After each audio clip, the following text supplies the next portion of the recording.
എല്ലാവരും പറഞ്ഞേക്കുന്ന സാധനമാണ് സാൽമൺ. ഭയങ്കര രുചിയാണ്. ഞാൻ സാൽമൺ വൈറ്റും ഓറഞ്ചും ഒക്കെ കഴിച്ചിട്ടുണ്ട്. ബട്ട് എന്റെ ഇത്രയും കാലം കഴിച്ചിട്ടുള്ളത് വെച്ച് ഫിഷിലെ ഏറ്റവും രുചി എന്ന് പറയുന്നത് അത് ഞങ്ങൾ കോട്ടയക്കാര് പറയുന്ന അണ്ടികളി എന്ന് പറയുന്ന സാധനമാണ്. ഈ അണ്ടികളി എന്നുള്ള പേരൊക്കെ കേൾക്കുമ്പോൾ ചേട്ടത് ഒരു രക്ഷയില്ലാത്ത രുചി. അതിന്റെ മുന്നിൽ നമ്മുടെ പേൾ സ്പോട്ട് കരിമീൻ എന്ന് പറയുന്നത് വെറും വേസ്റ്റ് ആണ്.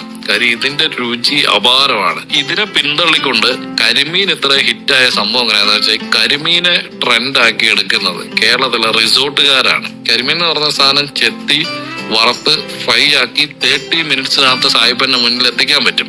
ഈ പറഞ്ഞ അണ്ടുകളി എന്ന് പറഞ്ഞ സാധനത്തിന് 1 മണിക്കൂറെങ്കിലും എടുക്കുമെന്ന് റെഡിയായി ടേബിളെ വരാൻ വേണ്ടിയിട്ട്. ഏറ്റവും വേഗം ചെല്ലുന്ന കരിമീൻ ആയതുകൊണ്ടും പിന്നെ കാഴ്ചകളൊരു നല്ല ഭംഗിയുണ്ട്, ഈസി അവൈലബിളും ആയതുകൊണ്ടാണ് ഈ റിസോർട്ടുകാരാണ് ഈ കരിമീൻ ഇത്രയും ഹൈപ്പിൽ എത്തിച്ച സാധനം. ഈ അണ്ടുകള്ളി എന്ന് പറയുന്ന സാധനം, അല്ലെങ്കിൽ കല്ലട എന്ന് പറയുന്നതിന് ഇതിന്റെ രുചി എന്ന് പറഞ്ഞ